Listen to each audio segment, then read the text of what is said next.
So hi guys, welcome back to our channel. तो क्या RBI government के लिए फ्री में नोट छाप देता है, या क्या गवर्नमेंट को जब भी नोट छपवाने होते हैं तो आरबीआई गवर्नमेंट बोलता है और भाई तुरंत छाप देता है नोट? क्या देश में अगर छोटी छोटी कोई प्रॉब्लम होती है, जैसे देश के अंदर मान लो सुनामी आ गई, देश के अंदर कोई नॉर्मल मंदी आ गई, या देश का स्टॉक मार्केट क्रैश कर जाता है, तो क्या आरबीआई तुरंत के तुरंत नोट छाप देगा? या हमारा ब्रेकअप हो गया, हमें पैसे चाहिए सिगरेट के लिए, तो क्या आरबीआई तुरंत नोट छाप देगा?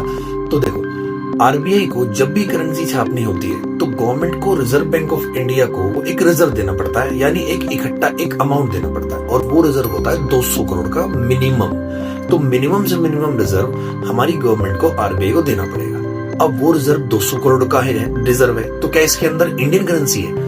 200 करोड़ के रिजर्व में 115 यानी 115 करोड़ का गोल्ड होता है, जो गवर्नमेंट को अरेंज करके रिजर्व बैंक ऑफ इंडिया को देना पड़ता है, और बचा हुआ 85 करोड़ की कोई फॉरेन करेंसी होती है, जो डॉलर हो सकता है या कोई फॉरेन करेंसी, कोई भी फॉरेन एक्सचेंज या फॉरेन करेंसी हो सकती है, वैसे डॉलर की फॉर्म में होता है। इस सिस्टम को कहते क्या है? अब ये क्या है? मिनिमम रिजर्व है, कम से कम रिजर्व है। तो 200 करोड़ कम से कम रिजर्व है, तो ये कैसा है? सिस्टम है, तो इसे जोड़ दो मिनिमम रिजर्व सिस्टम MRS, जो कि आरबीआई एक्ट 1934 के अंदर मेंशन्ड है कि जब भी गवर्नमेंट को आरबीआई से नोट प्रिंट करवाने होंगे तो उन्हें मिनिमम रिजर्व सिस्टम के अंदर रहकर ही करेंसी प्रिंट करवानी पड़ेगी।